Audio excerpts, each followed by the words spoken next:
So hello, my name is Robert Winstanley Chesters. I am an AKS Teaching and Research Fellow in Korean Studies at the University of Edinburgh, and I also work at the University of Leeds. This is a recording for the University of Hamburg on the geography of Korea, geography Korea. This recording is in two parts. This is part one. It's in two parts because the slides are long. And so to give you time to have a break, I organized this in two parts. So the geography of Korea starts essentially here, really, in Korean mythology and Korean history. It starts in this place, this lake on top of this very particular mountain. This is Lake Mount Paektusan in North Korea, Paektusan in South Korea, so the difference in romanization. And also the Chinese refer to this mountain as Changbaishan. And it's a very important mountain in Korean mythology and Korean history because this is essentially the place where Korea emerged from in the history of Korea, in the mythological history of Korea. The universe emerges from the lake at the top of this mountain, Lake Chonchi, Heaven Lake. And also, the character on the right of this first slide, Tangun, the mythical first king of Korea, was born here. And we'll get to him in a minute. So this very important site, the Genesis site of Korean mythology, of the universe in Korean mythology, and also the founding place of Korea's royal line, basically the same place, this mountain. So this mountain is currently in North Korea, and so it's a fundamentally important part of the sort of mythology and sort of state ideas of the state for both North and South Korea. And you'll see images of this mountain all over Korea, wherever you go. So I am Robert Winstanley Chesters, as I said. I did my degree at the University of Edinburgh and also at Leeds. And I have a PhD from Leeds in the UK for a PhD titled Environment, Politics and Ideology in North Korea, Landscape as Political Project. Essentially looking at the use of landscape and topography in North Korean mythology and politics and ideology. So I've written extensively on landscape and geography as they are used in North Korea, used by North Korea, used against North Korea. I worked on fishing communities in North Korea and also on the transformation of people in mythologies and landscapes in those mythologies, looking in particular at the work, the life of Kim Jong-suk, the first wife of Kim Il-sung, and how she is transformed by North Korean mythology and politics, and how the landscape is also transformed by her. So I've written a lot on this. And I continue to write. I have a lot of research papers and forthcoming projects. So you'll be able to find some of those online. My book on fishing is open access, as is the book New Goddess on Mount Paektu. So you can find those quite easily. So Korea's mythology starts in 2333 BCE. And this is when the mythology of North Korea dates the sort of mythic king's arrival, King Tangun. So I say mythic, it's one of those stories from mythology and history, which is from a time before sort of like conventional forms of history. So the story is that Wanin, the god character, the deity of this period, comes to Earth, and he ends up in a mystical relationship with a character called Unyo, who is transformed into a bear. So she is both a woman and a bear, and in some strange mystical thing, the relationship is consummated, and from this relationship is born the first king of Korea, Tangun. So, in a sense, the first king of Korea is a sort of the product of a mystical union between deities. And he is born on a holy mountain, which many people suggest is Paektusan. Other people suggest it might be other mountains in North Korea, in Korea, like the Taebaek Mountains or the Diamond Mountains, Kumgangsan. But this is the date. This is the foundation date of Korea, essentially 2333 BCE, according to its mythology. And when we look at archaeology, it is apparent that around 2300 BCE, there is a Bronze Age nation in the area, which is now Korea, which Koreans determined to be Kojoseon. They're skipping forward a couple of thousand years. There is a tribal kingdom which appears in sort of more conventional forms of historiography, the Koreans call Chosun, which originates around the 4th century BCE. And occurs around the border with what is now China, and is really seen as the prime antecedent, the prime forerunner of the Korean state, out of the mythological period into the real historical period. So by the 3rd century CE, so 700 years later, Koreans, those groups of people who are called Koreans, break away from the rule by people who are in the area now occupied by China, in one of the earlier Chinese dynasties. They break away from the Chinese rule and develop a series of 3 separate kingdoms. So in the north, you have Koguro, which is beyond what is now the current Chinese border, and Shilla and Baekje in the south. There's also a small kingdom called Kaya, the Kaya Confederacy, which gets annexed by Shilla. So these 3 kingdoms have strong influence from China, and they are Buddhist. So they have the official religion. All 3 of these Korean kingdoms is Buddhism, which they derive from China. So you can see some sort of transformation of these earlier versions of Korea. So Kojoseon, in the 1st century BCE, becomes a number of smaller confederacies in the 1st century. And then there's this 3 kingdoms period from BCE 757 to 666 Common Era. The 3 kingdoms era, with Koguro, Baekje, Shilla, all of these boundaries are harder to pin down historically, but Koguro, as you can see, is claimed to be much further north than the current North Korean border, incorporating the Liaodong Peninsula, some of Manchuria, bits of Primorsky Krai in Russia, that sort of stuff. So, so this is the 3 kingdoms period. And as you see, this is how this forms. Baekje absorbs Manhan, Shilla, and Kaya, and Koguro, is in the north around the 3rd century. And then there's a series of sort of declines and expansions in relation to China and Japan. But in the end, by the 576 CE, the 6th century, you get the 3 kingdoms at their largest extent. This is a very dynamic period. So in the past, we often imagine that people don't travel, things are not that mobile, but of course that is never true. So there's a lot of dynamic movement between China and Korea. What is now China, what is now Korea. There's a lot of rivalry between the Tang Dynasty China, Koguro, and Shilla and Baekje. The Tang Empire often trying to sort of occupy various bits of the Korean Peninsula over this time, and there are many invasions and different campaigns against the different elements of the Korean state. After 662, there is a sort of unification, if you like. So Shilla emerges as the dominant kingdom in 668, defeating the other 2 with help from China. Although there's a sort of remnant state to the north. Shilla, and then a Shilla-led Pan-Korean alliance drives out the Chinese and Koguro remnants of Koguro Kingdom to form Pai in the north and unifies the Korean peninsula. So this era of Shilla is regarded as a period of great cultural development. Shilla sends a lot of architects to Japan, builds a lot of temples, etc.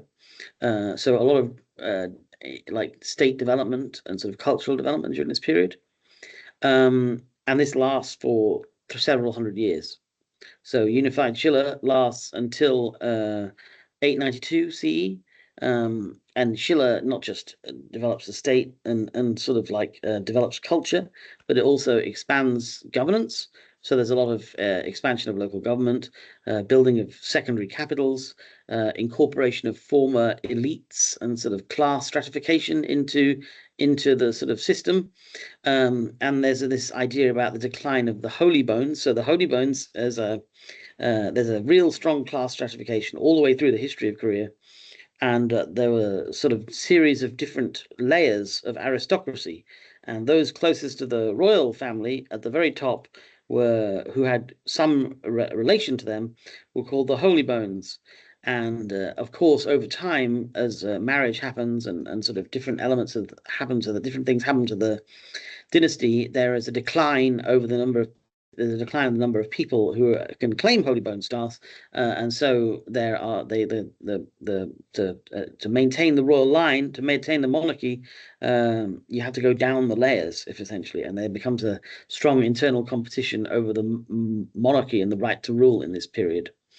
Also, in this period, Confucianism arrives in Korea from China, of course, and where Confucius very quickly influences the Korean Peninsula, and it's not yet taken on as a national state religion or state philosophy, but there are national Confucian academies set up in 682, and then a university in 750, what we would think of as a university.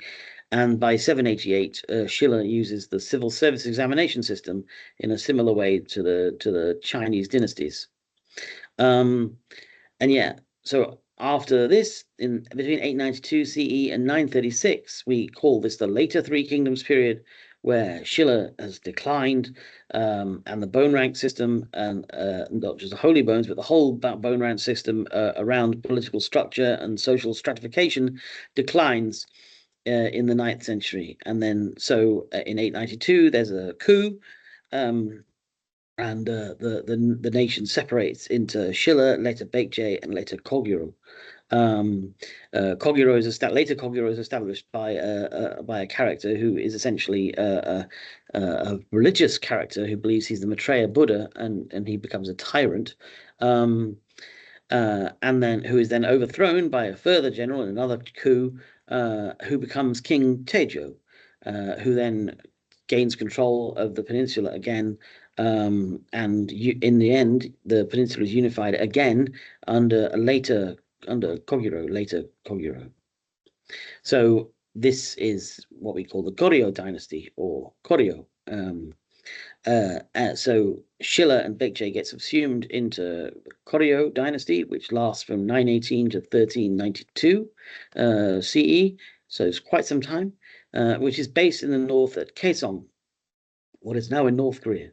But Koryo is repeatedly invaded by the Khitan Empire and the Jurchen Empire from northern eastern China, and then succumbs to the Yuan dynasty of China, the Mongol dynasty in the 13th century, who used Korea as a base to launch failed invasions of Japan in 1274 and 1281. So, building up a lot of negative relationship with Japan over this time.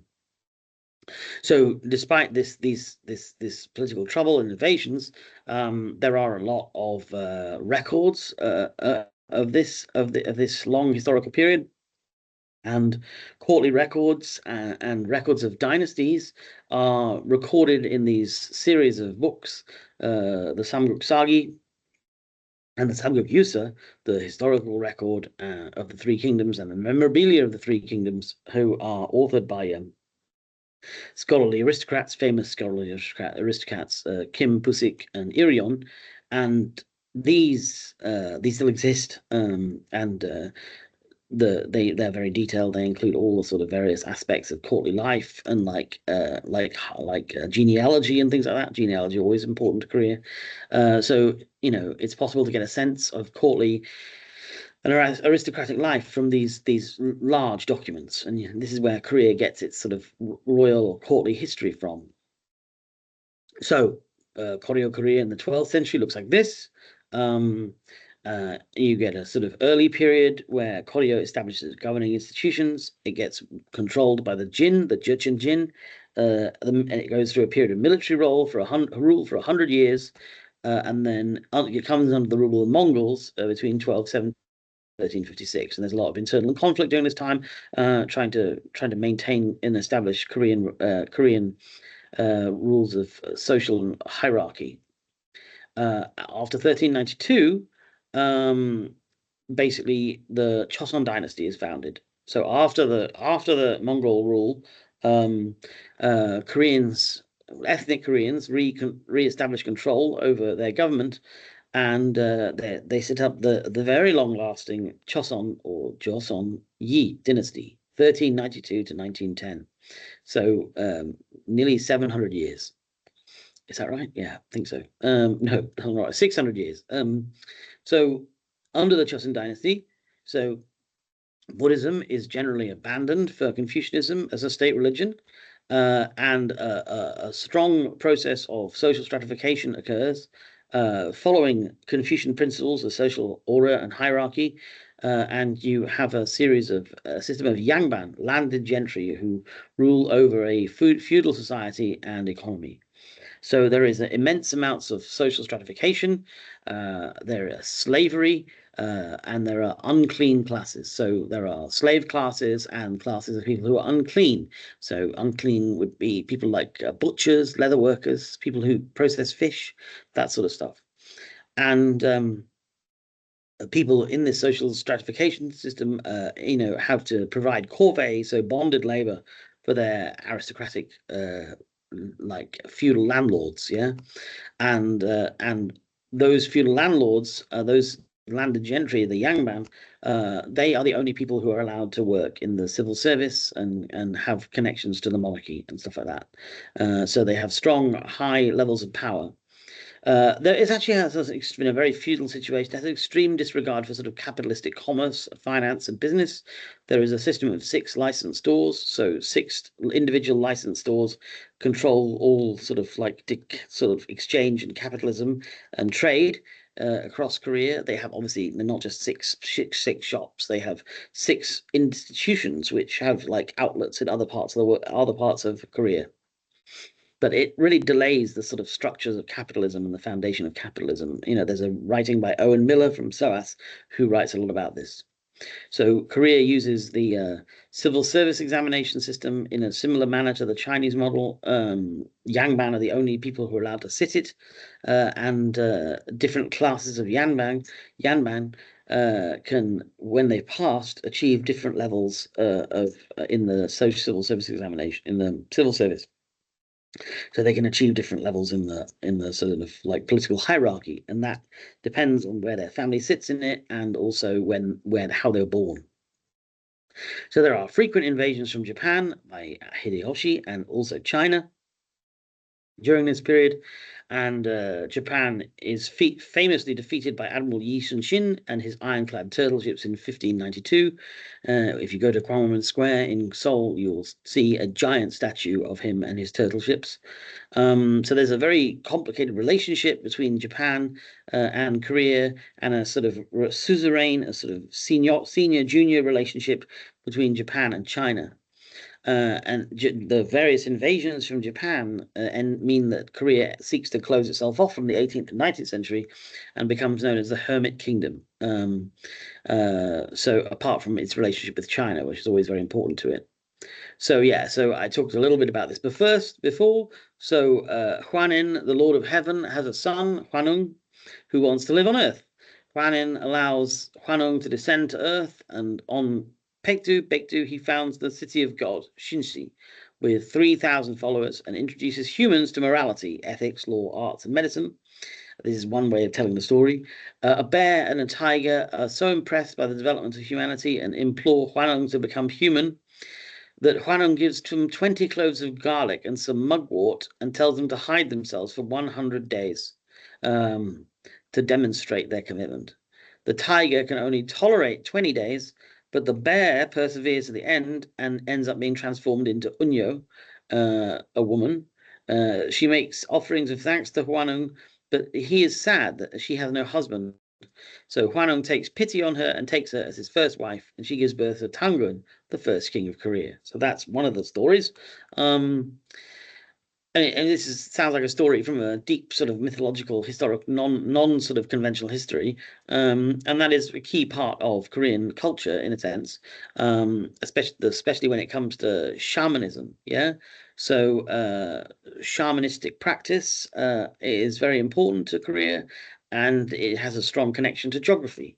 So shaman or mu are rooted in traditions of either Sungwo, the mother goddess, so female traditions, or Tangun, male traditions. And they are either Kangshinmu, who undergo initiation, or Sesemu, who inherit their place as a shaman through their family line. And these perform rites, so kud or good, a variety of rites revolving around different aspects of social life and different aspects of life stories. So, like cleansing the dead, prosperity, initiation, that sort of stuff. And these are often very closely related to geography. So, there are often places, very important geographic places, where these could on the Chesa rites can be performed. So Chesa sort of funereal rites, yeah, and these create particular important places in Korean geography, such as these Sonnangshin village protect these places where village shrines. These village shrines, which have protector mythologies around them, so you won't find this in the middle of Seoul, obviously. But like there are these in rural Korea, you find these a lot. So where villages get protected from unhopeful, sorrowful, or angry spirits by local protector goddesses, who are symbolized by these holy trees, Songnangdang, on the edges of the village. And these where you can perform chesa like ritual rites, and shamans can do performances. And so, yeah, you have these performances which become very, very deeply connected to geography of the area. So here you have in Chukdo a Byolshingut, a blessing of the fishing boats, for example. Um, and there's a lot of writing about Korean shamanism, especially as how it relates to geography, because the geography and topography is very important in the whole mythology. So David Mason has written a lot about this, and Lauren Kendall as well, especially where they relate to mountain topographies, um, and the sort of the sort of this new idea, Pungsu Jirichol. Yeah, so we'll talk a bit about this. So there's a character in who lived in the 9th century, 826, 898 CE, Dosong Guksa, who was a monk who traveled to Tang, China to study Buddhism, Taoism, and Feng Shui, and he felt in the mythology that at the end, this Korean version of Feng Shui, Pungsu Jirichol, was revealed to him by a mountain spirit, Sanshin. So he can obviously come back to Korea and develops in South Cholla at a place called Okyurongsa, this idea of Pungsu Jirichol, the study of the patterns of wind and water.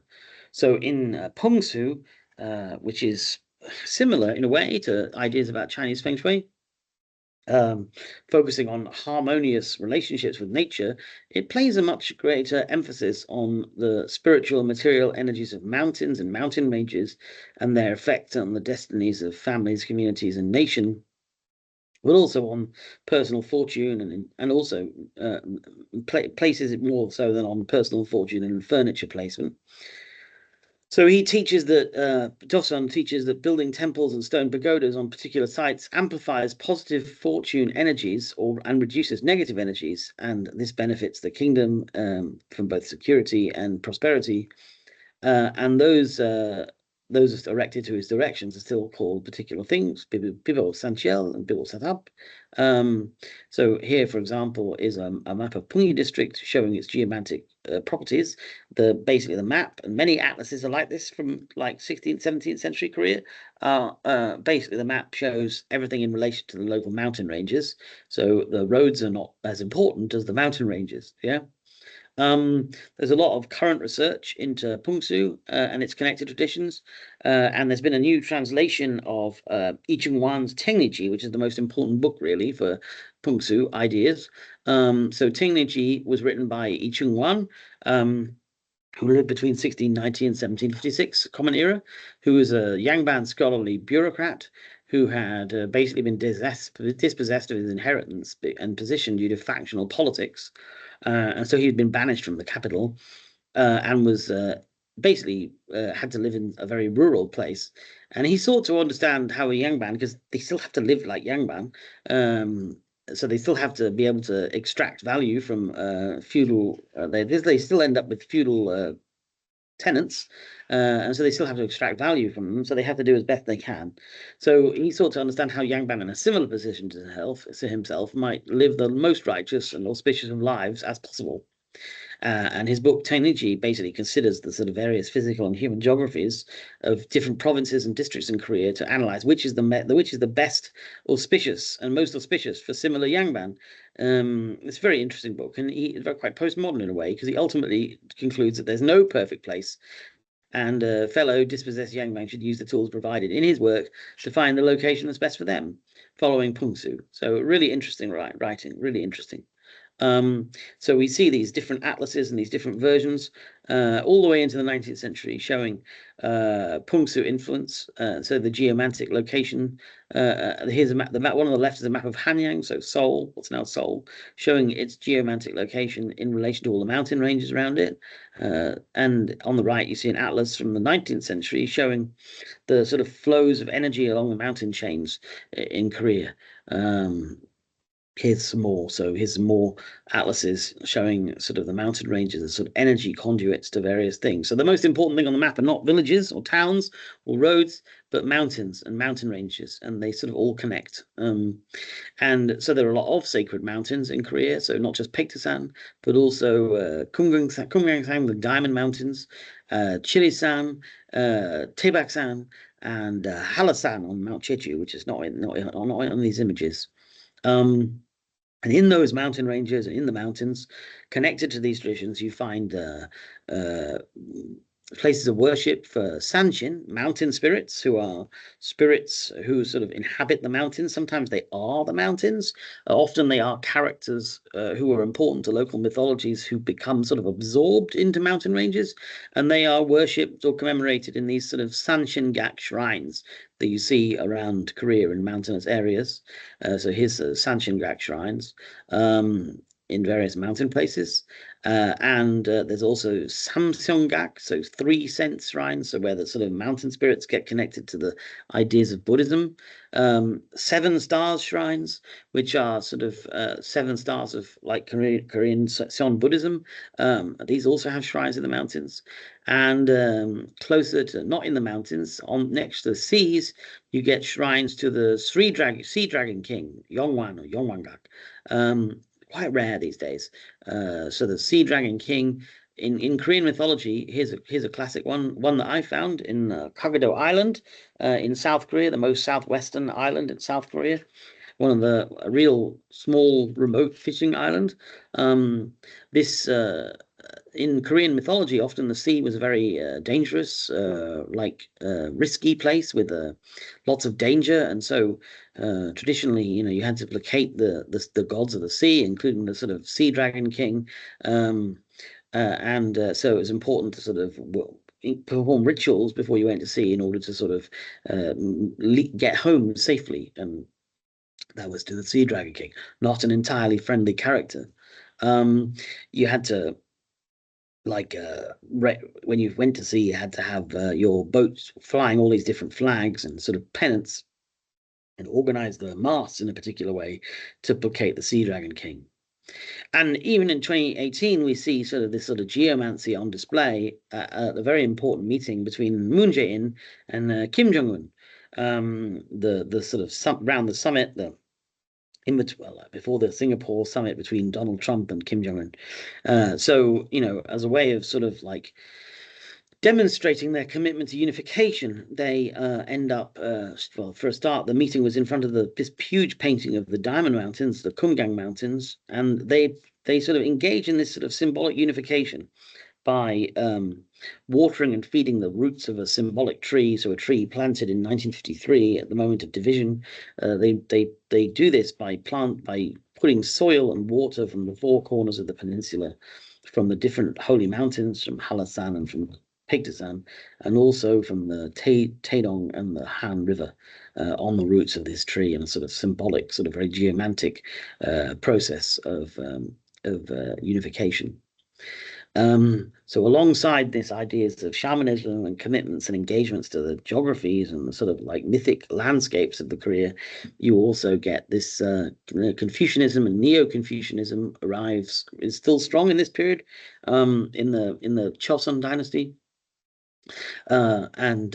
These, while Confucian ideas and principles were initially secondary to Korean Buddhism, Neo-Confucianism arrives in the 13th century, which leads to the suppression and the diminution of Buddhism, and becomes the core spiritual organization of the state. And there's a lot of factionalism between the various schools of Confucian learning, and Neo-Confucian principles sort of destabilize the Chosun dynasty a little bit. And this is suppressed in favor of state Shinto during the Japanese occupation. And I say pre-existing conditions never quite seem to disappear. So the Chosun dynasty lasting until 1910, it isn't all clear sailing.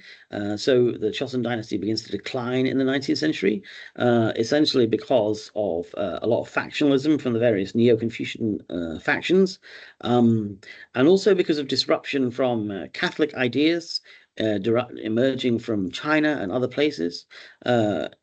Coming into Korea, and causing issues for the sort of social stratification of Korea. Obviously, because Christian ideas about all people being equal are very popular in Korea, in a sort of Confucian, Neo-Confucians like social stratification organization with like slaves. So Catholic ideas, Protestant like Christian ideas about the oneness of humanity are very, very attractive. Yeah.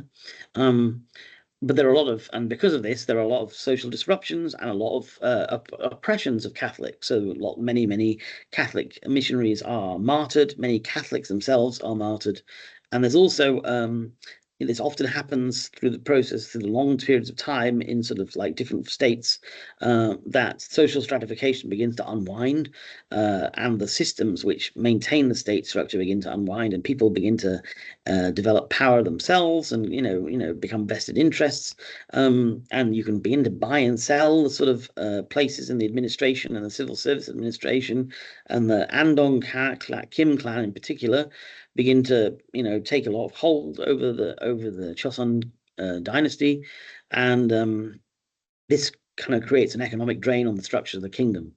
And then in 1863, Kim Kojong comes to power, but he's very young, and his father is the Daewongun, and he assumes the role of regent. And this regent rules very severely, cracking down on external influences, persecuting Catholics, and like trying to overthrow the various clans who've been usurping power from the state.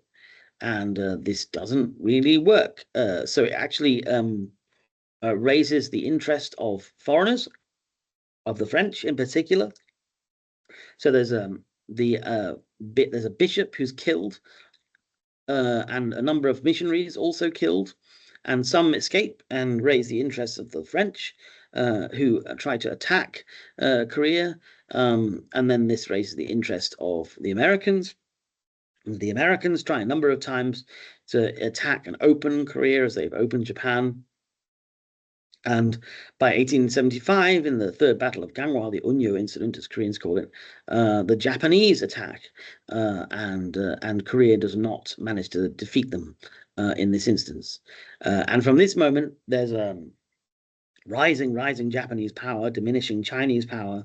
Other Western powers begin to try to open Korea, and the Chosun dynasty is very fragile. So here's the King Kojong. He's young. He comes to power in 1863 and 1907. He's a regent between 1852 he becomes sole ruler between 1873 and 1897 after he becomes of age, and they changed the name of Korea to the Empire of Korea in 1897, and he rules that as the King of Korea, the Empire of Korea, for 10 more years till 1907. but Korea has been forced to sign a series of unequal treaties from the 1870s onwards, and Korea, basically Japan forces a bunch of a number of treaties on Korea, and diminishes its power, institutionally. There's also a series of uprisings in Korea in the late 19th century, the Tonghak uprising against Western models of learning and Western ideas, and this forces a number of interventions from both the Chinese and the Japanese into Korea to defend their interests, and this really, really weakens the Koreans. Yeah, and so Japan ends up placing a pro-Japanese government in power in North Korea, sorry, and yeah, and diminishes the Chinese power. Also, it's worth mentioning 1895, there's the Sino-Japanese War, where the Chinese lose, basically, and they are forced to sign away their influence over much of the Korean Peninsula and Manchuria. But Japan is seen to overreach, and this starts the Russo-Japanese War in 1904 and 1905, which Russia loses, and so Japan becomes in a very strong position. And there's a series of reforms. So in 1884, the Japanese force through the Gabo reforms, abolishing social stratification, slavery, corvée labor, class and social stratifications, and trying to follow the Meiji Revolution of Japan. In 1895, the Queen is assassinated, potentially by Japan. King Kojong has to seek Russian protection. The Japanese obviously don't like this, and in the end, the Japanese force through all sorts of changes in government, making it more Japanese, less Korean, less Chinese style, doing a lot of modern intervention, modern government restructuring, building new infrastructure in Korea, and restructure the military of Korea. Like I said, this is a short one. So in the sense that Russia loses the Russo-Japanese War in 1905, and is forced to basically give up much of its influence around here, and as the potential for a supporter for Korea. So Korea becomes very isolated, and in the end, this isolation causes some more disruption. Tokyo gets more and more sort of aggressive with Korea. Koreans began to notice this, and then in 1905, Ito Hirobumi, the Japanese foreign minister, demands that Emperor King Kojong, signs a new treaty with Japan, and basically does it by force. So forces makes Korea by force sign the 1905 Ilsa Treaty, which gives Japan control over Korean foreign policy. King Kojong tries to send off Korean emissaries to various international conferences to protest the Japanese, including the Hague International Peace Conferences, which obviously upsets the Japanese even more, and they force Kojong in 1907 to abdicate in favor of his son, sign new treaties, have a residential governor general, and control over internal Korean affairs. And then in 1910, Japanese force the annexation of Korea. So between 1910 and 1945, Korea is a Japanese colony. The Japanese changed Korea's name to Chosen, changed Seoul's name to Kejo, or Hanyang's name to Kejo. It wasn't called Seoul yet. It has a very harsh first 9 years, what they call the era of military police rule, where Japan, a bit similar to the British controlling Ireland, basically forces the export of much of Korea's agricultural goods to Japan, and creates a lot of food issues in Korea. It tries to Japanify, like engages in Japanification of Korea. So it sort of introduces a new household registration law and changes a lot of social class legislation. Koreans have to give up their their Japanese names for Koreans, change their clothing style. There's a lot of censorship. They change the education system, and this is extremely unpopular. This is a period of assimilation. There's a lot of writing on this assimilation period in the early colonial period, and then in 1919 there's a sort of huge outroar in March 1st, where there's a declaration of independence by Korean nationalists, and you can read the slide another time. There's a lot of other material in here. There's a lot of information in here. Obviously, the independence doesn't happen. So the independence movement is put down, and by the military police. Many hundreds of people are killed by this, but it forces a change in Japanese colonial administration policies to Korea. So they feel that the Japanese essentially get a sense that their policies have been too restrictive, and they lift some of the restrictions on media, literature, you know, suppression of Korean independence, censorship. I mean, they lift some of the censorship things, and they also replace the military police force with a civilian police force. And so between 1910 and 1933, you get a slightly less harsh version of the sort of colonial administration, although they do develop the education system further, creating Keijo Imperial University, which becomes later Seoul National University, which focuses a lot on anthropology and medicine. Looking at they're very interested in looking at the backward nature of Korean traditional customs, as they think, and trying to change the focus of history into focus on Japanese history as opposed to Korean history. They engage in an agricultural industrial policy, which again continues Japanification, tries to industrialize, make things more rational, reorganize research and that sort of stuff. But obviously, this does not mean they can't not be harsh. So I'm not saying this is easier for Korea. So in 1925, they demolish much of the palace complex at Gangwon to rebuild this giant concrete government general headquarters building, essentially using pungsu methods against it. So they disrupt a lot of the sort of like architectural features of the palace compound to basically like disrupt some of the energy flows that Koreans would feel about this place. And as you see, so you can see here's some photos of the government general building still in situ in the 1980s behind Gwanghwamun's gate, and you can see how that's been removed in the last 20 years to rebuild much of the palace. This is in central Seoul. A lot of the infrastructure is modernized, such as new train lines, tram lines, and this is run by this organization called Sentetsu, which is similar to some of the other sort of Manchurian railway networks and other sort of railway infrastructure networks of the colonial administration in Manchukuo to the north.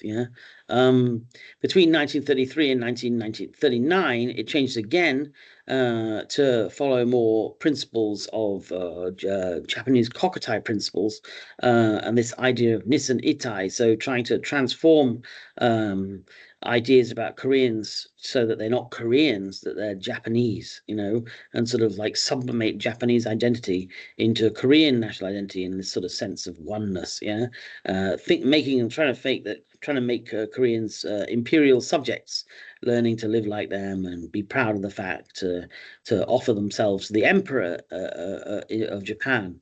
And then in 1939 to 1945, this is a last period of colonialism where essentially there's a sort of Japanese militarism is really developing and rising, and we're getting on the way to the war in the Pacific, and Korea is really transformed into a sort of a war economy, and lots of infrastructure built to basically support the Japanese war economy, and very harsh, lots of assimilation, Koreans conscripted into the war and conscripted into Japanese labor forces, slave labor forces in mainland Japan and elsewhere, and Korean language and media publications are basically banned. Korean education is banned, and Koreans are forced in 1939 to adopt Japanese names and abandon their Korean names, and get rid of their family scrolls, which is something that Koreans don't do. They bury them, but this is what the Japanese Empire demands. So this sort of like final stage of the colonial period. It's important to talk about the transformation of geographies during this Japanese colonial period. In particular, the Japanese administration, the Governor General administration of Chosen, is interested in extracting more value from the landscapes and geographies of Korea. And so reports like the annual report list details about how they did this in terms of mineralogy. So they reorganized the legal structures around mining, and introduce a lot more infrastructure of things of mineralogical extraction in Korea. And when it comes to forestry, this is from something else actually, but forests and trees have a long history in Japan as a part of the sort of infrastructure of government, and managing forests has been very, very important to Japanese history. Conrad Totman writes a lot about this. And when the Japanese arrive to colonize Korea, they see a landscape which they don't regard as particularly well managed. David Fedman writes a lot about this in his recent book Seeds of Control, how Japanese colonial administration tries to take over Korean forestry, and build new sort of more modern, more industrial sort of models of forestry and forestry management in Korea, transforming the landscape into more sort of Japanese forests with actually Japanese species, and maintaining forests and tree planting in more Japanese ways. Like building a sort of colonial arboreal topography, as I say in much of my writing. And this becomes also deeply connected to politics. So like the planting of trees on Tree Planting Day, April the 4th, which is the anniversary of the birth of the first Japanese emperor, becomes a very important day. And so you see all these different images of Japanese governor generals planting trees on that day throughout the Japanese colonial period. You still see these today. Tree planting is still a very important part of the sort of political calendar of Korea. And you can see some also early German-Korean connections here. So lots of connections between German scholars like Christian Goethe of the University of Hamburg. Later, this Christian Goethe set up the geology faculty at the University of Hamburg. He basically went round Korea looking for different mineral types in the rocks, and he drew his route on all these atlases and annotated where he found particular minerals along the way in these atlases. So his work is one of the very first instances that we get a sense of Korean mining history and mineral history. There are also people who are deeply connected with sort of later versions of German politics, as well as with Japanese empire. So these include people like Karl Haushofer, the theorizer of the notion of Lebensraum and geopolitik, friend of Rudolf Hess here, and basically the Nazi Party's favorite geographer. And he was a famous professor of geography and part of the state Prussia, the Prussian system, and he was very fond of Japan and very influential for Japanese geographers. And he had many students, including Gustav Vogel-Hauke, who was really interested in Manchuria and Manchukuo. This idea of Manchuria and Korea as a civilization of at play in the midst of imperial and colonial power. And an interesting practical moment for geopolitics and geopolitical theory.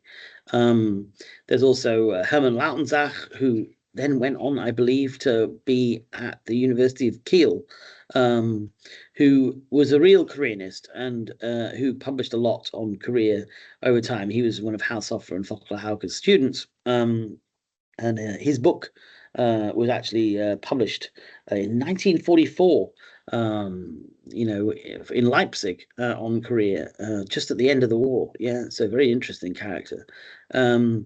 So the colonial period, of course, ends, and the sort of the Japanese are defeated by the Allies in the Pacific. And so August 15th, 1945 is Liberation Day for Korea. So this is it being celebrated in two different places, in Seoul and Pyongyang. And you'll notice that on the left, so the end of the occupation by the Japanese does not mean the end of the occupation. So you'll see the photo on the left at the bottom is of the US Army arriving in front of the Government General building in Seoul and lowering the Japanese flag and not replacing it with the Korean flag, but replacing it with the Stars and Stripes. So Korea was then occupied for several years, so in the south by the United States and in the north by the Soviet Union. And this period leads to the rise to power of the two important founding characters of Korean politics on either side of the peninsula. So firstly, Syngman Rhee, who is a long struggler for independence, but who has lived in America since 1904, basically. And although he's in Korea for a couple of years between 1910 and 1912, so he's been in America mostly since 1904, definitely from 1913. He is the head of the provisional government of the Republic of Korea in 1919. There are many provisional governments of Korea during the colonial period, and he's basically an advocate from the right wing, if you like, from the conservative side, for Korean independence. So he works with the CIA and with the American government for many, many years to try and advocate for Korean independence. And also Kim Il-sung for North Korea. He is apparently born in 1912. Ends up in Manchuria, perhaps, struggles against the Japanese as a guerrilla for a few years in the 1930s, becomes very famous, and then sort of disappears until the 1945, yeah? But then between 1945 and 1947, there's a very disruptive period. So this period of occupation is managed by a US-Soviet Joint Commission and the United Nations Temporary Commission on Korea to sort of find a way of unifying the peninsula, so to allow the occupation on both sides to end. And this doesn't work, obviously, because neither side can agree how to have the elections and on what basis they should be held. And so they don't happen. And so 1948, South Korea holds an election, which Syngman Rhee wins, drafts a new constitution, and declares independence unilaterally in August 1948. And the United Nations army government is abolished. Obviously, in the north, the same thing has to happen. So, the North Korea elects a Supreme People's Assembly in August 1948, and they proclaim the North Korea, the Democratic People's Republic of Korea, in September 1948, with Kim Il-sung as premier. It's not entirely clear how Kim Il-sung becomes premier of North Korea, but it appears that essentially because of his memory, the memory of him as a sort of guerrilla against the Japanese forces in the 1930s, the Soviets just suggest that he is the most useful, and so they end up making him premier of North Korea.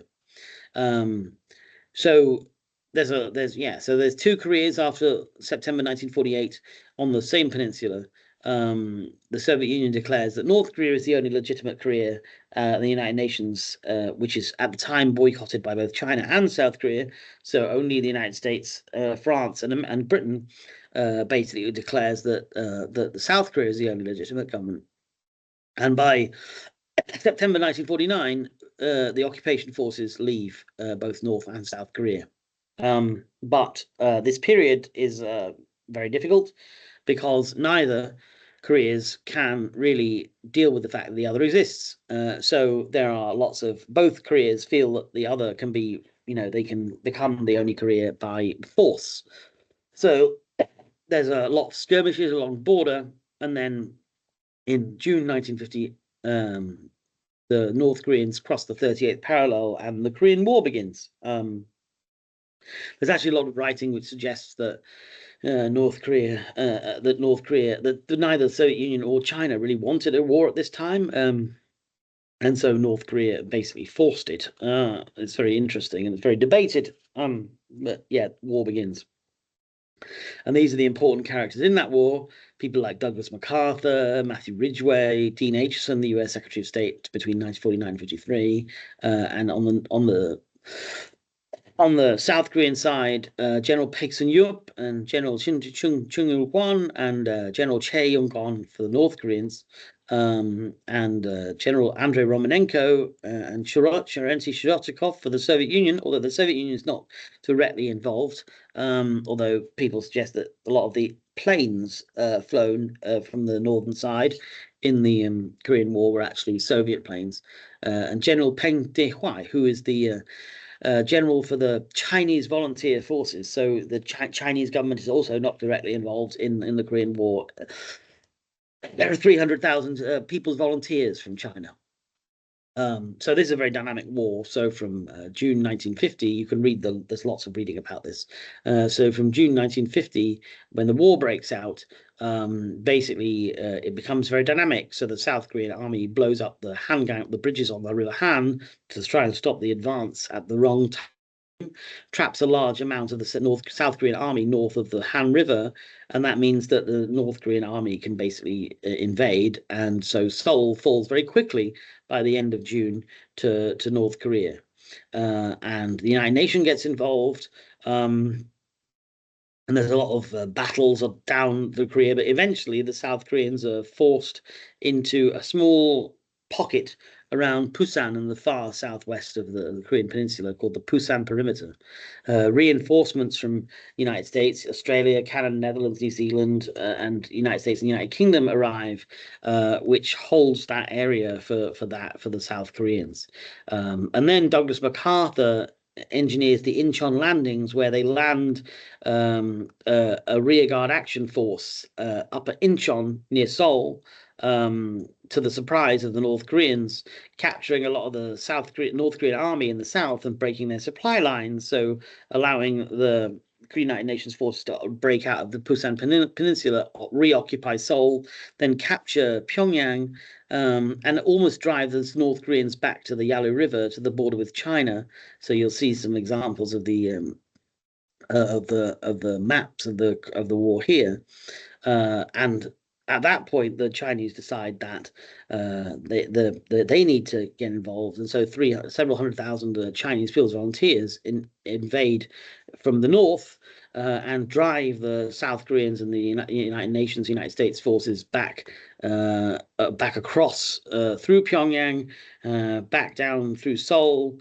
And then there's another counterattack from the Americans using the 8th Army, recapturing Seoul in 1951. Yeah, so Seoul and Pyongyang change hands several times. Yeah, until 1951. But then from mid-1951, the battle lines stabilize around the 38th parallel, although there are a series of other battles like the Battle of the Hawk and the Battle of Heart Rate Ridge. But in between 1951 and 1953, basically the two sides negotiate, how they will end the war. So with so much dynamism, they've captured a lot of prisoners of war. So hundreds of thousands of people are captured by both sides, and there is a very long and convoluted process about negotiating their release. The North Koreans don't want to release Koreans back to South Korea because they don't believe in South Korea, and the Americans don't want to send North Koreans back to the communists because they don't want to send anybody back to the communists. So this is a very complicated decision, and it takes until July 1953 to actually sign an armistice. People always say that the armistice means there's not actually an end to the war in the Korean Peninsula, just an armistice, just a temporary truce. There's a very complicated process of managing this, and a demilitarized zone set up, and a joint security area around the place where the Panmunjom site, where they engaged in the sort of armistice discussions, which still exists to this day, and it's very familiar from imagery, as you can see on the bottom right hand side, that's all over the internet.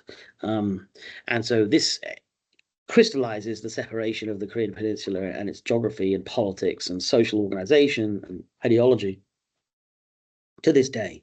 And crystallizes the separation and essentially is the status quo. So this is the Korean Peninsula. This is essentially the status quo after 1945. This is the way that the Korean Peninsula looks today. And so you'll see that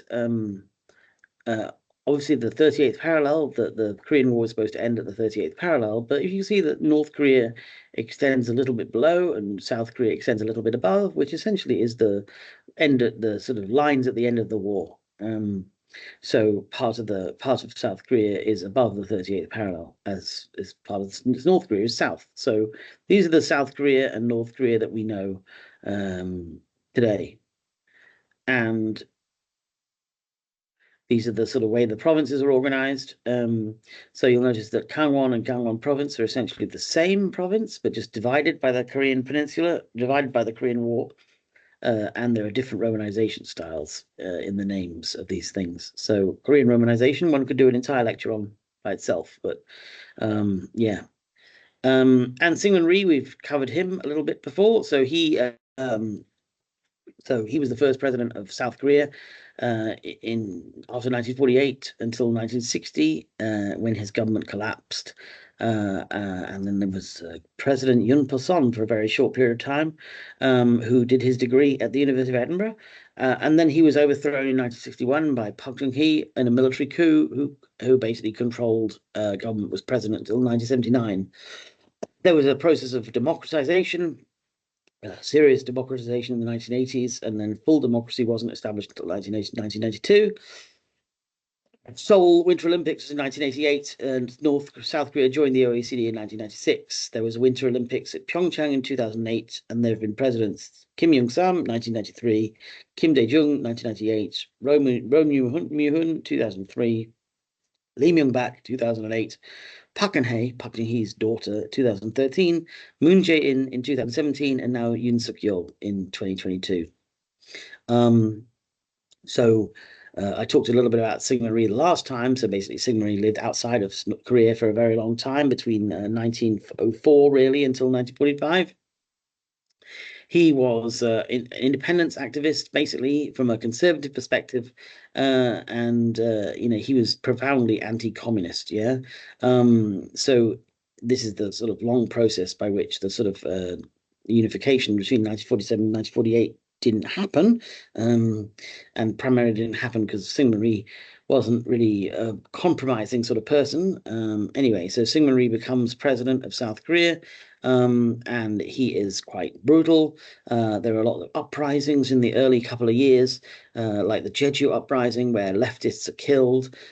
He's renowned for being particularly corrupt and ineffective at mismanaging the economy in the United States for funds. The United States gives South Korea a lot of funds in the first few years of its rule, of its history.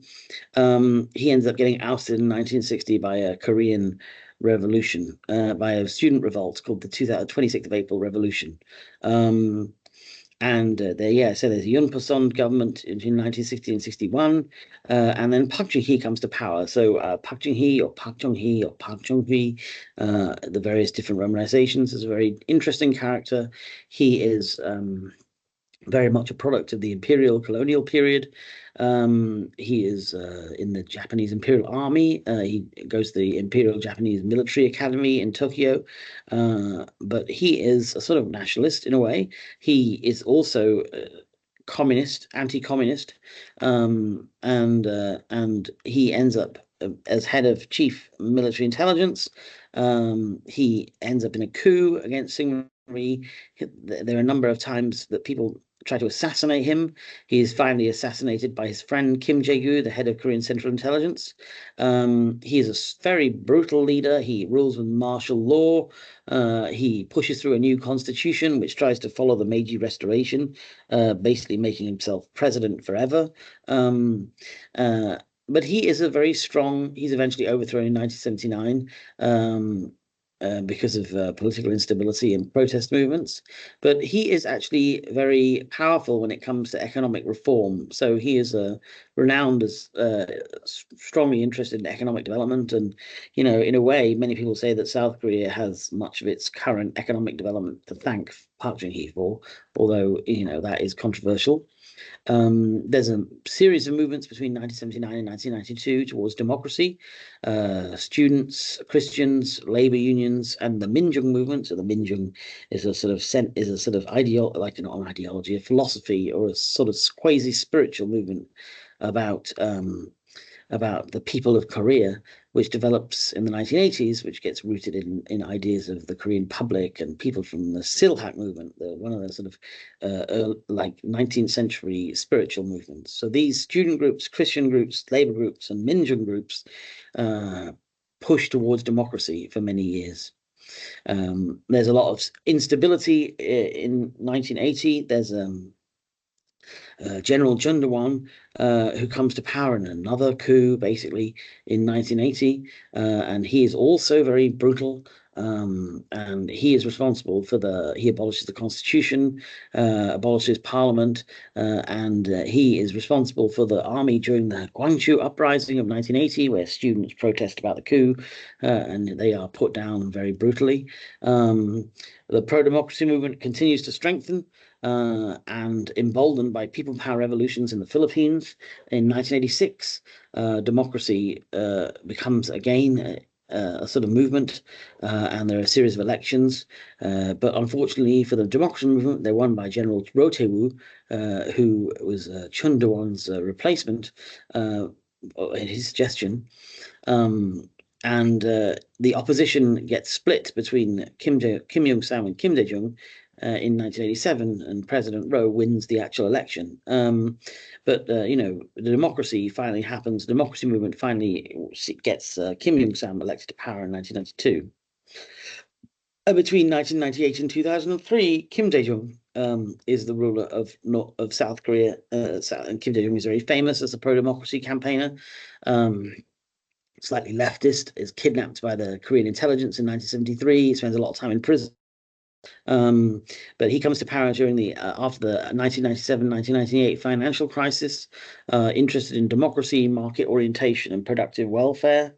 He is famous for his sunshine policy, his attempt at good relations with North Korea. So he is famous for that. After him, President Roh Moo-hyun, who is impeached by basically lots of struggles with opposition parties, and he is impeached by the parliament, but reinstated to the president by the Constitutional Court. He is regarded by the Bush administration as anti-American, and he ends up after leaving power, he ends up committing suicide in 2009 about a corruption scandal. Lee Myung-bak between 2008 2013, known as the Bulldozer, the former chairman of Hyundai Engineering and Construction. He becomes the mayor of Seoul, and then he becomes South Korea's sort of right-leaning, pro-free market, neoliberal president of South Korea. He revives the developmental state ideas, has some interesting ideas about green growth, and which are very familiar. The Chongicheong stream, which you might see behind me in some of the images of me, is his idea. And he is succeeded by Park Geun-hye, Park Chung-hee's daughter, who is controversial because of that, but also things happen that are very unhelpful to her, like the sinking of the Sewol, which she gets blamed for, the Sewol ferry. In 2014, she loses a parliamentary majority, becomes a bit of a lame duck president, and then there's a huge scandal about a shamanic leader's access to her. She is found to be following someone called Chae Soon-sil, who's the daughter of Chae Tae-min, who was Park Chung-hee's favorite shamanic leader, if you like. And she's found to be giving confidential documents to her, bribery, and there's also preferential access around university administration through her. And so Park Geun-hye is impeached and removed from office in 2017. And Moon Jae-in comes to power for 5 years. who was a protege of Kim Dae-jung, so a sort of leftist lawyer from a but barred from becoming a judge because of his history of activism in the Democracy Party. And, he has a very difficult time. There's an election in 2022. And he has a very difficult time, including COVID and a few other sort of minor corruption scandals, which made him quite unpopular. In 2022, there's an election between his successor Lee Jae-myung and Yoon Suk-yeol, which Yoon Suk-yeol wins, who is a neoliberal populist. But both these left and right are strong supporters of South Korean developmental state models, and interested in following some of the principles of other more authoritarian presidents, but from a democratic sense. So Yoon Suk-yeol really harnesses the power of so Yoon Suk-yeol wins power. Here you go. He really harnesses the power of anti-feminist movements in South Korea, concerned men worried about their futures, that sort of stuff, and he really leverages that to win power. So when it comes to Seoul, this is the sort of politics of South Korea of the present. It's also important to say that South Korea's presidential terms are limited to 5 years, and so there's a lot of democratic turnover in South Korea. It's not because of weak governments. You can only be president for 5 years. And the notion of left and right is differently orientated in South Korea. So it's less about left or right wing ideologies, and more about your position to communism and North Korea and national ideas of nationalism. So there's different ways of being nationalist in South Korea, and that's how the sort of polar politics works rather than left or right. So it's different forms of nationalism, different relationships to North Korea, and different relationships to the United States, which kind of form the sort of polarization of politics in South Korea. When it comes to Seoul and specifically, so its geographies. So these are the sort of geographies that we imagine, the geographies of the sort of of the future of East Asian futures, the sort of fantastical sort of architectures, and also these sort of heavily lit, very futuristic looking streets full of food and nightclubs and that sort of stuff. So geography, obviously Seoul has a lot of these. But it's important to remember that the geography of Seoul, it's not always looked like that. So, it's only in the last 150 years that Seoul has sort of emerged as a sort of modern city. Prior to 1910, it looked like this, and it wasn't called Seoul. So it was called Hanyong or Hansong for many, many centuries. And it was a very traditional Korean sort of architecture, using sort of like the sort of traditional Korean architectural vernacular, lots of Korean style sort of walls and palaces.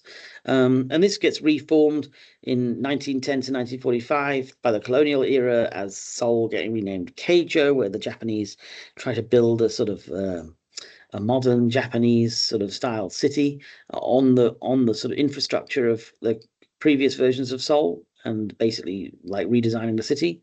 And then Seoul, it's important, of course, is liberated by the Americans, occupied by the Soviets, by the Americans as well, and also by the North Koreans, and then destroyed by them both. So Seoul is transformed from its earlier version of itself and then destroyed and occupied many times. So there is little in Seoul really that has much history, in terms of building.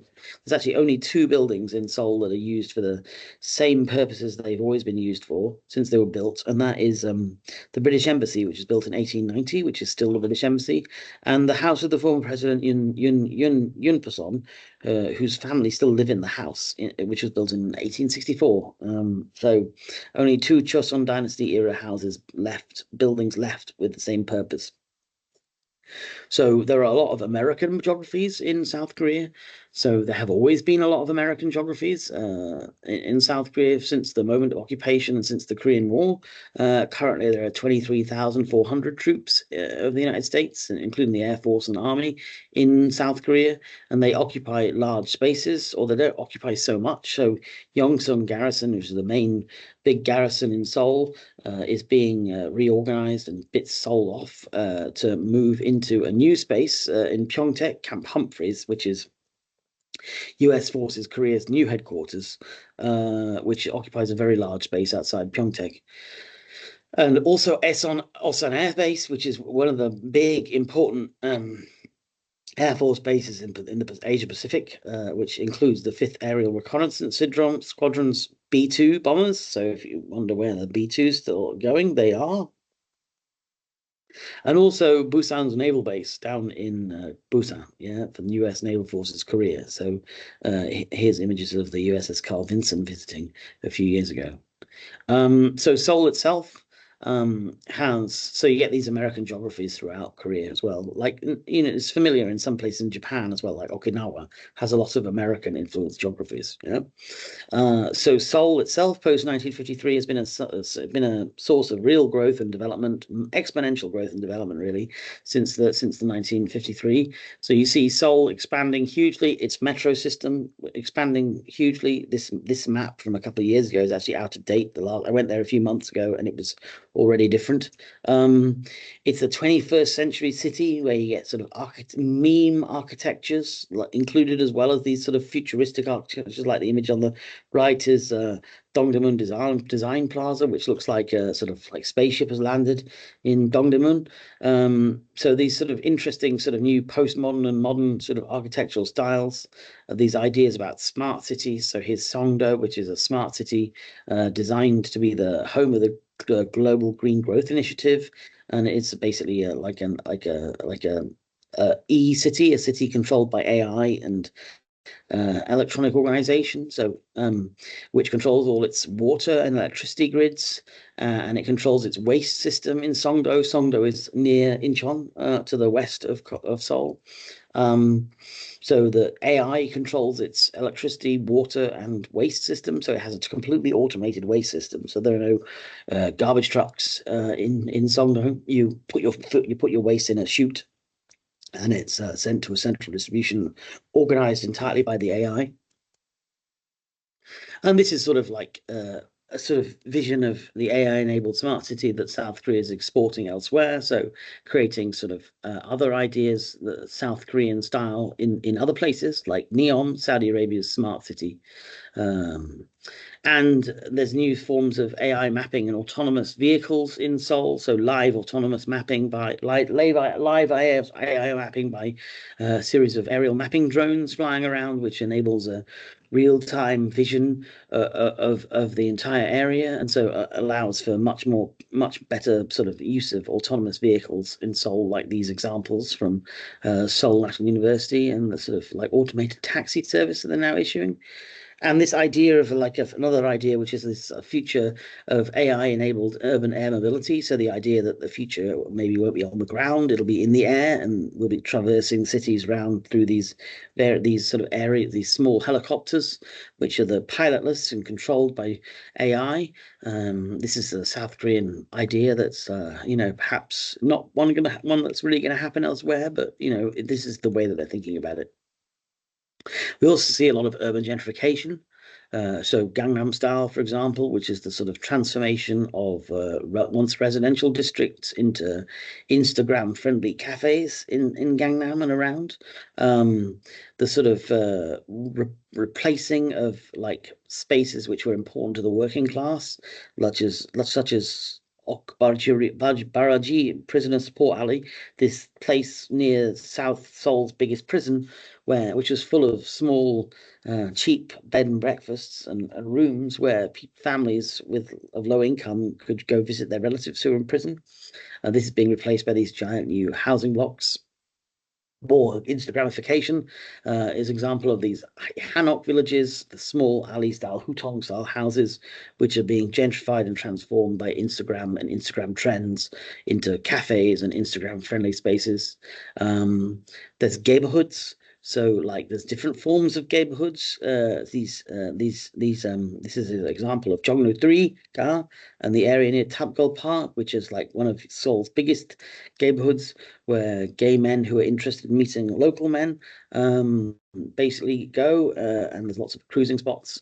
There's Itaewon, which is like famous. It used to be famously named as Hooker Hill. This area for like prostitutes for forces, U.S. forces, but now it's like a neighborhood, but for men who are interested in meeting men from elsewhere, international men.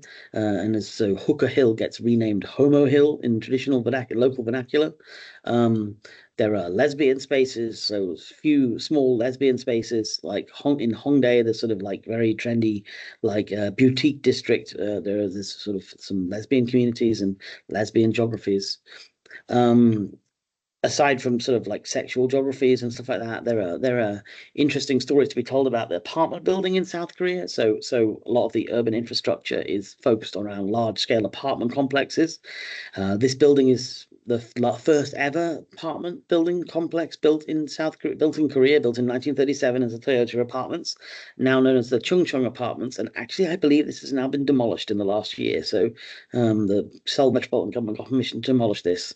So this last example of this type of apartment building is probably gone now. Yeah, so there's been a lot of transformation in high-rise and apartment housing styles in Seoul. Previously Seoul was very, in the 1960s and 70s, quite a low-rise sort of city. Now it's very high-rise, and this has been sort of collaboration between its chaebol large corporations and sort of the governments in the sort of reconstruction and construction of urban housing spaces. So these first like large scale apartment complexes built by Hyundai in 1964, Mapo apartments. There are very few of these existing still. They were replaced by this larger style that you can see in this photo from Apgujeong in the mid-70s. There are a few of these places left. These sort of like more luxurious style ones built in the 1980s, and then the sort of real commodification of this through the incorporation of branded housing complexes like Hill State, Prugio, etc. This is a great example from Incheon, which was the first one built in 2000. So yeah, these branded apartment complexes where you'll see these across Korea, where the apartment complexes and the different areas are branded by these large corporations into sort of different levels of like expense as well. So you'll get sort of different levels of like a stratification of these sort of apartment complex buildings. Very, very interesting example. I'm sure this exists in China, but it doesn't exist in many places. There's a lot of new towns around Seoul, so that Seoul has basically expanded through the development of new town complexes built around Seoul. So Pangyo is one I particularly well know in the southeast, which is Pangno Techno Valley. So that's a very interesting one. There's a sort of governmental process, different phases of building these special new zones, and these are the sort of classic examples like Pangyo Techno Valley, the Silicon Valley, the home of South Korea, the home of Naver, the home of Kakao Talk, that sort of stuff, and Songnam, or near the Academy of Korean Studies, these transforming these spaces into new cities. And this transformation of building new housing sites is sort of like important because to develop the quality of housing availability and housing stock in South Korea. The sort of lack of decent housing stock is famous from the film Parasite, of course, were representative of sort of the housing divide of South Korea, including those sort of like basement apartment style complexes, which are being actually made illegal in the next few years. There's a lot of dispossession in South Korea, so we've seen dispossessions, degentrifications. So there's lots of NIMBY movements built, campaigning against various sorts of infrastructure. So here's some examples of NIMBY movements against public housing for the young. So older housing owners protesting against the building of these new houses, because they're worried about undesirable new populations of people, and also worried about their own house prices. There's protests and sort of issues around the reforms of the Jeonse, the key money system. So the key money system is a South Korean like traditional rental system whereby when you rent a house, you don't pay a monthly rent. Your family pays the landlord 2/3 or 3/4 of the value of the house, so several £100,000 worth, as a deposit on the house, and you don't pay any monthly rent. So the landlord invests the money in a special savings scheme, and it grows with interest. And at the end of the tenancy, which may be 10 or 20 years, he gives you the initial deposit back, and he gives you a proportion of the interest earned on that deposit money back, and he takes the rest as the actual rental value for the course of your tenancy. So it's a very interesting approach, but it involves a lot of having to maintain a lot of money in your family, and so the diminution of the value of that is a big problem for South Korean households. In 2021, there were lots of protests and dispossessions about the dispossession because of land speculation by the state housing provider LH, which is one of the things that drove out really the Moon Jae-in government and made him very unpopular. There have been a lot of protests about the demolition and gentrification in Uljiro, which is near central Seoul, which used to be like a workshop district. And a lot of those workshops have been rebuilt into sort of like large new housing complexes for the upper middle class. And so there's lots of protests about that. They occupied a series of buildings about that. You can see the appropriation happen in real time. So this is Saewon District 4 in Jongno, which is across the road from the neighborhood, with the whole area of these small alleys and workshops being closed and appropriated to become these sorts of buildings, these sorts of large scale, very fancy sort of new apartment buildings. When it comes to North Korea, so we sort of know the story of North Korea. So North Korea, formed in 1948 with the support of the Soviet Union. Obviously under the initial totalitarian dictatorship of Kim Il-sung from 1948 to 1994. Kim Jong-il took power after in 1994, his son, and then his own son, Kim Jong-un, takes power in 2011. So the political narratives of North Korea are rooted not in anti-communism, but in anti-Japanese resistance during the 1930s. So the idea that North Korea also was the victor of the Korean War, and it has a status of lodestar of the revolution. So it has it's a revolutionary model for all to follow. Landscape and geography is very important to its historical memory. So history, memory, ideas about revolution, and ideas about revolutionary leadership get built into every sort of piece of geography in North Korea. So, for example, here at the Mansudae Grand Monument in Pyongyang, you'll see the behind these two golden figures of Kim Il-sung and Kim Jong-il. Which have changed over the time. At one point they didn't smile, now they do smile. At one point there wasn't even a Kim Jong-il there, but now there is.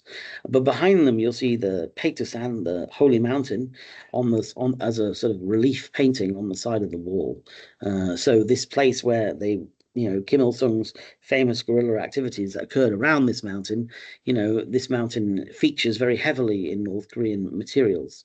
So it's a very curious state, like a very tightly controlled state, very interesting ideology about itself as a socialist paradise and a socialist fairyland and all sorts of other things.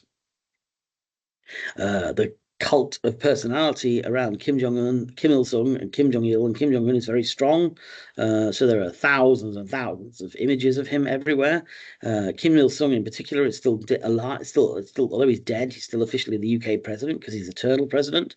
They have an idea called Juche, which is like not really like a systematic ideology, but more a set of aspirations, basically, which rejects Marxist-Leninism, where it's basically an idea about self-reliance, an idea that sort of North Korea is like the chosen people, and that people can achieve anything with their own effort under the organization of the party. So Kim Jong-il becomes leader in 1997. So he's a different from his father, not a revolutionary guerrilla leader, but has a soft upbringing. Is a devoted cinema fan. Is obsessed with cinema to the extent that he kidnaps his favorite actor and directress in 1978. Kim Jong-un, who comes to power in 2011, is also very unusual in the sense that, he went to school in Switzerland. He loves basketball. He is one of the three sons of Kim Jong-il, but his other two brothers, one of whom is assassinated, and the other one is not favored at all. And he has been surprisingly successful in controlling government and controlling the army and stuff like that. It's a very totalitarian state. It controls everything, or it's supposed to control everything. It runs a series of prison camps, is very brutal in terms of public executions, torture, etc., etc., very tightly controlled, has a very rubber stamp style parliament of the Supreme People's Assembly. Um, that doesn't mean that there aren't other important North Koreans. So here's a few, such as Ri Sol-ju, the wife of Kim Jong-un, Kim Yo-jong, who's Kim Jong-un's sister, and Kim Tok-hun, who's the premier of North Korea. Also the foreign minister is very strong, and Kim Jae-rong, the director of organization guidance department, was a powerful character in his own. It has a Although, essentially the economy of North Korea is very small, it has a lot of resources. So it has a lot of gold, it has a lot of zinc, tungsten, coal, magnesite, that sort of stuff. And these minerals were very important all the way through the history of North Korea. Also important in the colonial era. But yeah, so North Korea has a lot of materials. It has some of its landscapes, what we call, like, it's got charisma. Well, the famous writers, Hoyt Kwon and Byung-ho Chung, talked about North Korea as having a charismatic politics. So in that charismatic politics are charismatic landscapes, where landscapes of charisma and importance connect to historical figures who are important and charismatic. So Kim Jong-suk, the woman of Paektu, Kim Il-sung's first wife and the mother of Kim Jong-il, is an important character in this. So she flees Korea in her childhood home of Huryeong to escape Japanese colonialism, and in that escape, she escapes into the sort of landscape of the wild, and she becomes sort of radicalized by it, and she returns as a sort of guerrilla fighter, and she forms her relationship with Kim Il Sung in these sort of revolutionary fighting landscapes, and the landscapes become players in the story as well. So the tree, for example, in this, which is supposed to be a photograph, although it's not, is a photograph taken of them at the first moment they acknowledge their relationship. And these trees, they now stand. This the white birch tree. There's now a ritual every year where they commemorate this moment in North Korea. She's born, like, she gives birth to Kim Jong Il in this secret guerrilla camp, this log cabin on Mount Paektu, which you can go and visit now. And so this landscape becomes sort of the place of the birth of the Korean dynasty, the North Korean dynasty. Becomes a charismatic landscape because of that. And in the 1930s, she was also a fighter against the Japanese forces, along with Kim Il Sung, sorry.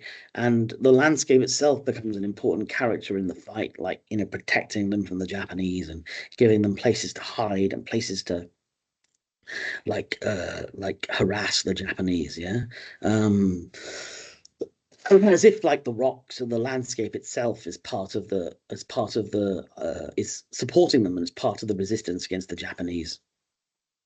Landscapes themselves get then transformed by the memory of people like this, like Kim Jong-suk, like Mount Paektu and the sort of birch trees. And there's even a Revolutionary Martyrs Museum where her memorial is. And there are sort of contemporary imagined landscapes in North Korea as well. So this is Paektusan, Changbangshan, and the sort of slogan trees where in the fighting around the Korea in the 1930s, where North Korean guerrilla fighters or Korean communist fighters would inscrawl their inscriptions on these trees. And you can now go visit the original trees, which are protected by these screens and plastic. And that's at the bottom of Mount Paektu, which is important for all the characters in North Korean politics, like Kim Il-sung, Kim Jong-un here on the right, to visit and sort of like connect to the charismatic revolutionary energy, and the sort of charismatic political memory, where all around this sort of landscapes you'll find these sort of memorials to the various fighters and guerrilla campaigners of the 1930s colonial era. And Kim Jong-suk's own house, for example, in Hyeryong, becomes a sort of museum to her own memory and the places that she visited, including, even on the left, the place where she cooked dinner once in 1934, become important places to visit, to be part for visitors to become part of the charismatic memory of this political characters, and their journeys and struggles get memorialized. A bit like journeys and struggles, the Rubicon crossing, Exodus stories from the Bible. These journeys and struggles then become memorialized, and they get reprojected in contemporary moments like this, where Kim Jong-un and the Politburo ascended Mount Paektu by horse in 2019, like retracing some of the stories and the sort of journeys his grandma and his grandfather would have done in the 1930s. And school children also in North Korea are engaged in these sort of memorialization through a series of 250-mile school children's marches, where they march through the important places to these stories in the geography of Korea, and recreate these important moments as they go, following the footsteps of Kim Il Sung and Kim Jong Suk throughout the North Korea and through the sort of revolutionary history. And they do this also for adults. So you get these study groups from different work units or different industries, who then go and visit all of the important places in the sort of Korean memory, North Korean memory, and sort of like connect to some of the energy behind them. So this is the last school children's march in 2020. It hasn't happened since COVID. On January the 23rd, they set off from Pyongyang to march through all of the landscapes once more. There's a lot of politics about soil. So we say marching through the soil, marching through the landscape. So the revitalization of soil is very important to North Korea. So soil was very damaged by sort of 60s, 70s, 80s agricultural policies, over fertilization. And so, gaining control over the soil, revitalizing the health of the soil is very important to contemporary North Korean politics, as is the sort of, as I say, the planting of trees. We've seen the planting of trees, how that's important in the colonial era. It's also important in North Korea. So the sort of Kim Il Sung, Kim Jong Il, and Kim Jong Un have had to plant trees, build new forested landscapes in the same way that previous Korean colonial leaders have done. There's also a lot of construction of new land and soil. So literally the creation of new geographies is almost as important as the maintenance of old ones. So there's lots and lots of examples of new tidal reclamation projects and new land reclamation projects in North Korea. So I visited quite a few of these, but this is one from South Hwanghae province in 2020. And there's also in the process of revitalizing the soil, there's a sort of national moment every year where the manure goes out. There's a series of trucks which deliver manure to new agricultural projects to sort of add quality, add nutritional value to the landscape. And this is actually featured on national television and on the radio. The arrival of the manure trucks is very important. So the notion of rebuilding, revitalizing has been very important across the history of Korea. And German connections to this include the sort of revitalization of urban landscapes in North Korea by East German workers in the 1960s and 70s. So the city Hamhung, for example, was rebuilt by an East German collective called the Deutsche Arbeitsgruppe Hamhung, and they rebuilt Hamhung in a very East German style. As you can see, if you ever visited Jena or Chemnitz, which used to be called Karl Marx Platz, you might be familiar with some of the urban geographies of North Korean cities that were rebuilt by East Germans. So there's a lot of the architectural styles are very similar. I want to talk a little bit about also the geographies of Pyongyang in the present. So this is a fantastical vision of Pyongyang from the present, with all the various things like satellites and missiles and sort of modern buildings in it.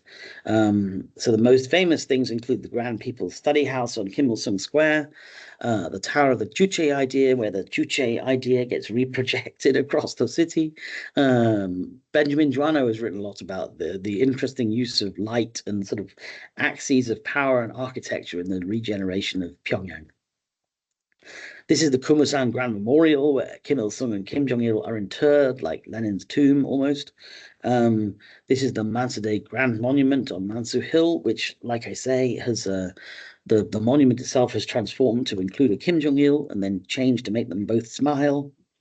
also changed Kim Jong-il's coat. This is the monument to the Party Foundation, as it was in 2019. I believe this has changed in the last 4 years. I saw a photograph of this recently, which suggested that happened. This is an interesting. This is the Arch of Reunification. This is the highway south to Seoul from Pyongyang.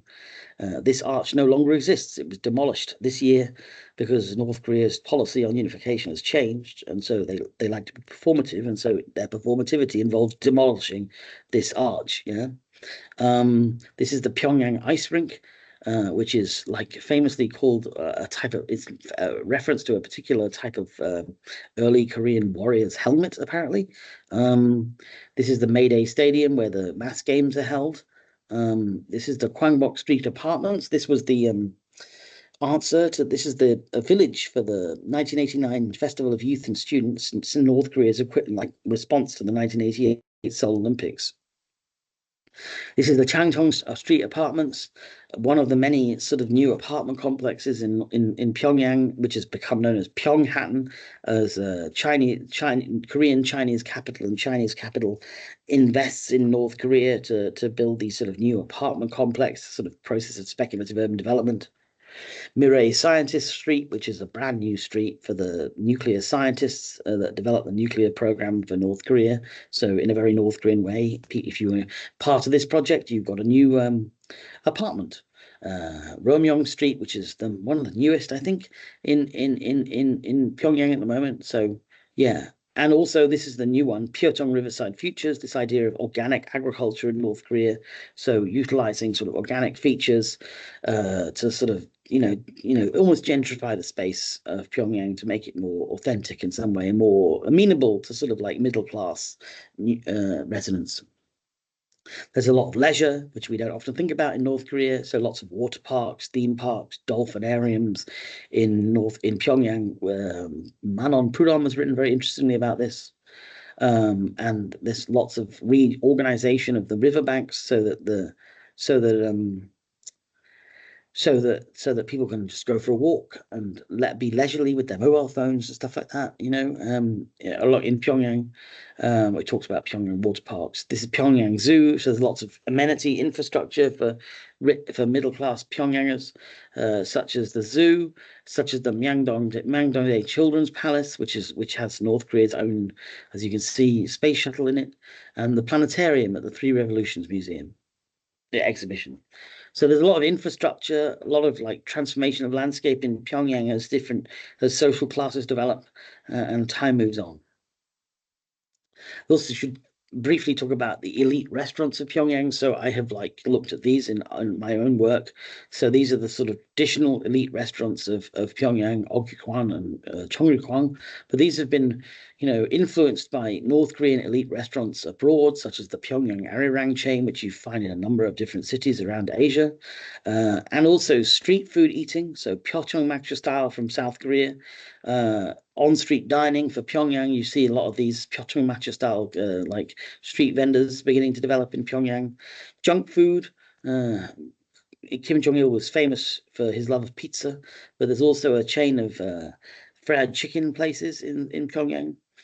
And seafood restaurants. So often seafood and the sort of like types of seafood are very important to North Korean elite food consumption in Pyongyang.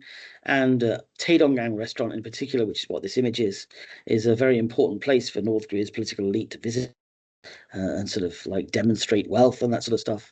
And demonstrate that it's possible to eat different quite rare species like sturgeon in North Korea. And much of the landscape of North Korea's aquacultural development, like fish farms, is organized around supplying these new elite restaurants in Pyongyang, such as the trout from the Jikha Atlantic Salmon Pedigree Farm and the offshore salmon farm at Raksam, both of which supply fish to the Taedonggang restaurant. One last thing I will talk about in terms of North Korean geographies, to end this series on Korean geographies, is the transformation of landscape and geography in North Korea to become tourist landscapes for different ideas about tourism. So Wonsan Kalma is a coastal town in North Korea, which North Korea has envisaged as a sort of future tourist destination for budget Chinese tourists. So Chinese tourists on a budget, instead of visiting like Sanya Island in southern China, they will visit North Korea and have a beachside holiday in North Korea. And so they've really transformed the infrastructure and the geographies of the town with a variety of hotels and sort of like accommodation facilities into a sort of beach resort, and also rebuilt its own airport into a sort of international leisure destination for the future.